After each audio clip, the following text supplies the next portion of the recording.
Shalom Aleichem. We're learning the Sicha Vayishlach Hey Chelik Tezvav, which is based on a Farbrengen and a Maamar. The Farbrengen is Shabbos Parshas Vayishlach, which was also Yutes Kislev, Tafshin Lamed Zayin. Obviously, Rebbe had the big Yutes Kislev Farbrengen after Shabbos, but Rebbe also obviously had a Farbrengen on the Shabbos, and Rebbe spoke about most of the Sicha. The Chassidus part of the Sicha is partially based on the Maamar, which we'll also have a quick look at. So, Sichas Parshas Vayishlach, Yudas Kislev Tavshin Lamed Zayin. Rebbe started the idea of Afatzas Hamayanis Chutza in the fact of Dafka Chutza and Dir B'Tachtoinim, the idea of going Dafka Lamata. And Rebbe spoke about the Mivtzayim, those years especially. Rebbe was talking a lot in the Mivtzayim. And then Rebbe said, based on what we just said, a chutza is with mata, and that's how you accomplish geula. That's connected to Parshas Hashavua. Starting with the beginning of the parsha, Vayishlach Yaakov malachim lefanav el Esav achiv, as Yaakov had shown verendig sein avodah mit Lavan. He was already finished his avodah with Lavan and Esav, and he thought that it's ready to go. He's prepared to go with Esav towards the Gula Amitis. Because Yaakov is midas emes, so it must be that if Yaakov thought so, is that emes taka given azay. The truth was indeed like that, because Yaakov was ready. He, in his mind, he was taka, in his reality, he was taka ready. He elevated Lavan and Esav, and he was ready. So much so that he accomplished that Esav kissed him. And the Eifim fun nokud, as you know in the Torah, in the Chumash, there's lots of dots on the word Vayishlach. Was is der Tikkun for the Shvida? Was is given Eilam Nikudim? What are all these Nikudim according to Chassidus? It is fixing all the spirits that happen in the world of Nikudim. There's Nikudim, Akudim, Uvludim, and the Nikudim, I believe, is the world of Toyu. So he literally elevated all that. So he was ready. Yaakov was ready. Megula Shlema. But Esav's holding up and he's hiding with his 400 people. In other words, he wasn't ready in his mind. And then we read in the Parsha Vayava Yaakov Shalem, and the word Shalem Miloshin Shlemus, he arrived to Shlemus, so much so that at the end of the Parsha it says Alufei Esav, and it finishes off regarding the Alufei Esav, Aluf Magdil, which seems to be Aluf Magdil. But what does Rashi explain? Magdil is doimi, and that's das is an inyan for lumazah. That's the opposite of kedusha. And you transform Yaakov Shalem. He's transforming even the Magdil.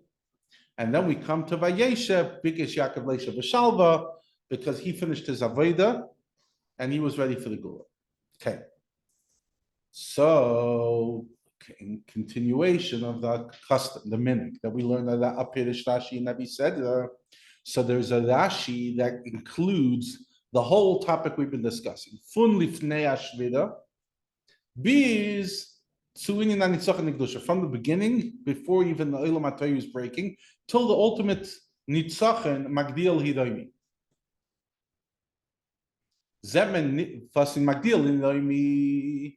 Zemen nipegal vida said this on. In magdil hidoimi, those three words, you don't necessarily see how it's transforming kedusha, but in the Rashi, we do see it.